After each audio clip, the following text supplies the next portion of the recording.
அனைவருக்கும் வணக்கம். Welcome to பொன்மாரின் சேனல். தை பிறந்தால் மழை பிறக்கும். அனைவருக்கும் இனிய பொங்கல் நல்வாழ்த்துக்களை தெரிவிச்சுக்கிறேன்.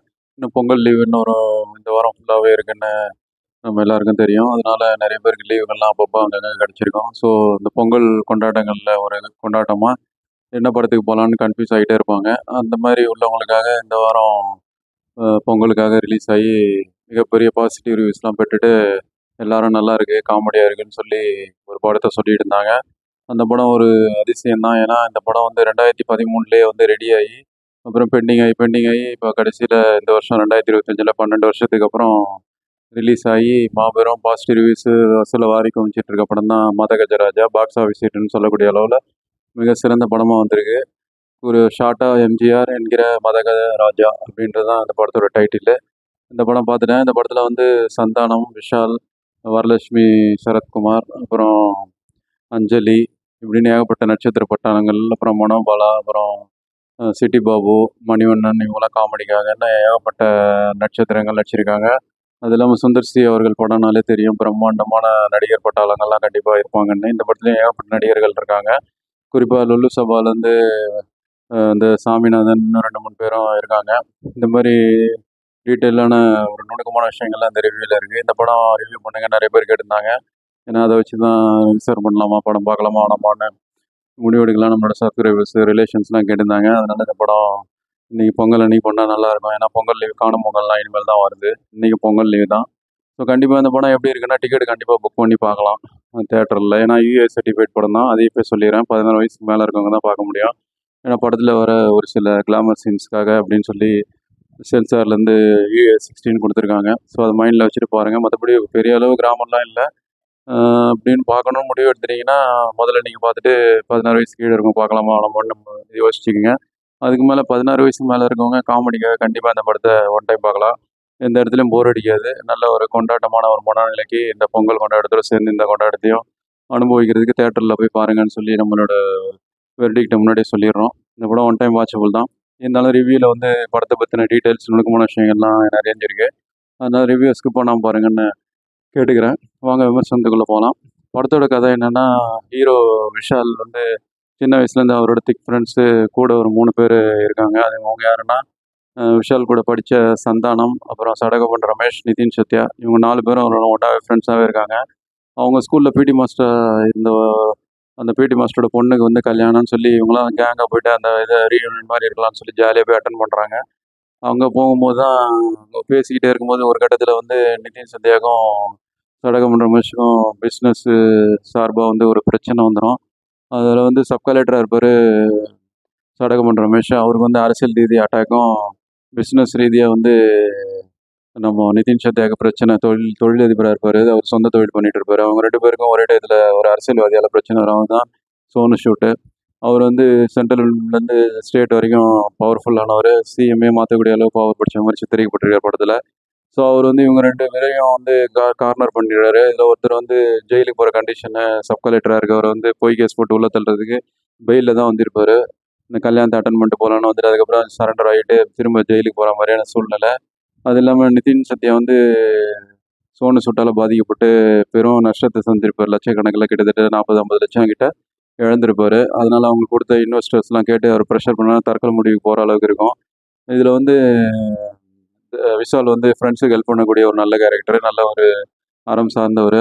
இந்த காலத்தில் இறங்குறாரு. இவரை வந்து இந்த 2 ஃப்ரெண்ட்ஸையும் காப்பாற்றணும்னு சொல்லி ஒரு வாரத்துக்குள்ளே அவர் சாம்ராஜ்யத்தை வீழ்த்து காமிக்கணும்னு சொல்லி வில்லன் கிட்ட சவால் விட்டுட்டு, அதாவது சோனு சூட்டுகிட்ட சவால் விட்டு அவரும் தொழிலதிபர் மாதிரி தான் வராரு. அவர் சேனல், மீடியா அது மாதிரிலாம் வச்சு நடத்தி ரன் பண்ணிட்டு வர்றாரு. மிகப்பெரிய பிக் ஷாட் ஆகிறார் படத்தில். அவர்கிட்ட இருந்து சவால் விட்டுட்டு அந்த சவாலில் விஷால் ஜெயிச்சாரா இல்லையா, சோனு சூட் ஜெயிச்சாரா, கடைசியில் அந்த 2 பேர் உள்ள நெருக்கடி நீங்கிச்சா இல்லையான்றது தான் பரபரப்பான கிளைமேக்ஸோட முடிகிற பேலன்ஸான மிச்ச கதை. இனி படத்தோட ப்ளஸ் மைனஸ் பார்க்கலாம். படத்தில் ப்ளஸ்ன்னு பார்த்தா கண்டிப்பாக இந்த படத்தில் கிரெடிட் வந்து முதல்ல சந்தானம் அவர்களுக்கு தான் கொடுக்கணும். அந்த விண்டேஜ் சாண்டா இஸ் பேக்குன்னு சொல்லக்கூடிய அளவில் இந்த படம் என்ன 2013 வந்த படம். அந்த காலகட்டங்களில் வந்தது. அந்த காலகட்டங்களில் வந்து பீக்கில் இருந்தார் சந்தானம் அவர்கள். காமெடியில் வந்து வேறு லெவலில் பெண்ணி பயில் எடுத்துட்டு இருந்தார். அப்போ வந்து ஹீரோவுக்கு ஃப்ரெண்ட்ஸாக வந்து நிறைய படத்தில் வந்து டைமிங் காமெடி, ஹீரோவே வாரி விடுற மாதிரி காமெடியெல்லாம் வச்சு சிரிக்க வச்சுட்டு இருப்பார்.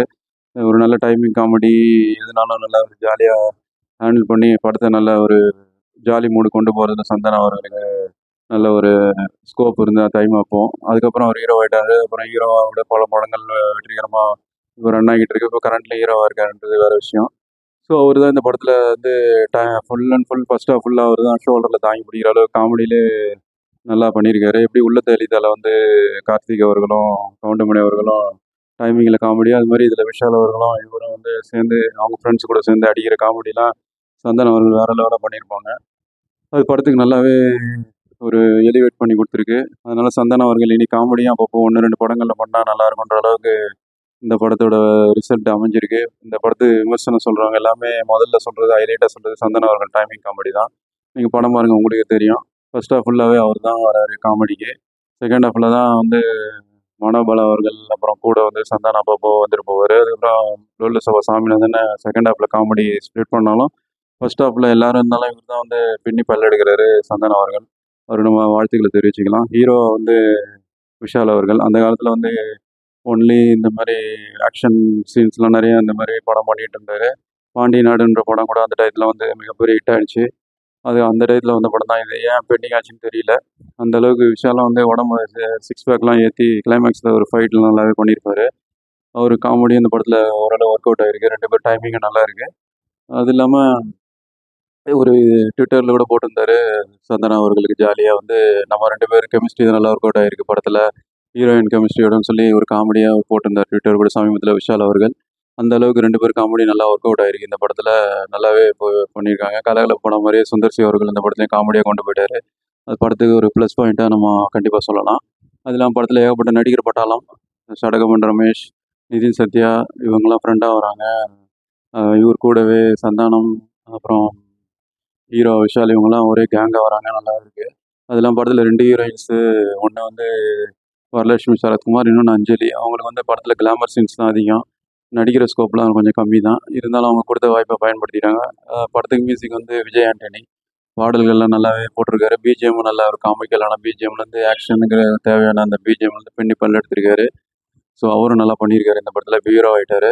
அவரும் இந்த படத்தில் நல்லா பண்ணி திரும்ப வந்து மியூசிக் டைரக்டராக பண்ணலான்னு சொல்லக்கூடிய அளவில் சிறப்பாகவே இருக்குது. படத்தில் இன்னொரு முக்கியமான விஷயம், பழைய நடிகர்கள், இறந்து போன நடிகர்கள்லாம் கூட படத்தில் ஒரு கேமியோ ரோல் மாதிரி வராங்க. குறிப்பாக சொல்லணுன்னா மணிவண்ணன் அவர்கள், அப்புறம் சிட்டி பாபு அவர்கள். அவங்க 2 பேருமே நல்லா பண்ணியிருக்காங்க. இன்னும் படத்தை செகண்ட் ஹாஃப் ஃபுல்லாகவே காமெடி நல்லா ஒரு 10, 20 நிமிஷம் நான் ஸ்டாப் காமெடி வந்து மனோபாலா அவர்கள். அவரும் இறந்துட்டாங்க. இந்த 3 பேரும் இறந்தவங்களும் வந்து இந்த படத்தில் நல்லாவே படத்தில் வந்து நடிச்சிருக்காங்க. அவங்க வர சீன்ஸ்லாம் நல்லா ஒரு ஃபீல் குட்டாகவே இருக்குது. அவங்க நம்மளோட இருந்திருக்கலாம்னு தோணக்கூடிய அளவில் நல்ல ஒரு கூஸ்பம்ப் மூமெண்ட்ஸாக நல்லாவே பண்ணியிருந்தாங்க. மணிவண்ணன் அவர்களும், சிட்டி பாபு அவர்கள், அப்புறம் மனோபாலா அவர்கள். இவங்க 3 பேரும் நம்மக்கிட்ட இல்லை இப்போ. ஸோ அது கொஞ்சம் வருத்தமான விஷயம். அது இல்லாமல் படத்தில் சுந்தர் சி அவர்கள் நல்லாவே இயக்கியிருக்காங்க. ஸ்டார்டிங்லேருந்து எண்ட் வரைக்கும் எந்த இடத்துலையும் போர் அடிக்காமல் போகுது. நல்ல காமெடியாகவே போகுது. அவருக்கு நம்ம பாராட்டுகளை தெரிவிச்சுக்கலாம். படம் ஆஹா ஓஹா மைனஸே இல்லையா அப்படின்னா இருக்குது. அது என்னென்னா ஃபர்ஸ்ட் ஹாஃப் ஃபுல்லாகவே காமெடியாக போகுது. படத்தில் லாஜிக் இல்லைனாலும் காமெடி ஃபர்ஸ்ட் ஹாஃப் காப்பாற்றிடுது. செகண்ட் ஹாஃப் ஃபுல்லாகவே நம்ம வந்து தூள் படம் மாதிரியே இருக்குது. அந்த பொலிட்டிக்கல் காமெடி, பொலிட்டிக்கல் ஃபைட்டு, அந்த மாதிரி பொலிட்டிக்கல் காமெடி அதை வச்சு வர மாதிரியான சீன்ஸ் எல்லாமே நமக்கு தூள் படத்தை நினைவுபடுத்துறத தவிர்க்க முடியல. அதையும் காமெடியாக கொண்டு போயிருந்தால் நல்லா இருந்திருக்கும். செகண்ட் ஹாஃபில் உள்ள சந்தானம் அவர்களுக்கு ஸ்கோப் கொடுத்துருந்தா இன்னும் நல்லாவே வந்திருக்கும். மொத்தத்தில் இந்த படம் எப்படி இருக்குன்னா, சந்தானம் அவர்கள் டைமிங் காமெடிக்காகவும், படத்தில் வர நல்ல ஒரு screen play, glamour, comedy, story, நல்ல ஒரு கிரிப்பிங்கான ஸ்க்ரீன் ப்ளே எல்லாத்தையும் சேர்ந்து கலந்து கட்டி அடிச்சிருக்கிறதால இந்த படம் எப்படி வந்து உள்ள தள்ளித்தா கலகலப்பு மாதிரி நான் ஸ்டாப் காமெடியாக இருக்கோ, அந்த மாதிரி இப்போ இந்த படமும் வந்திருக்கு.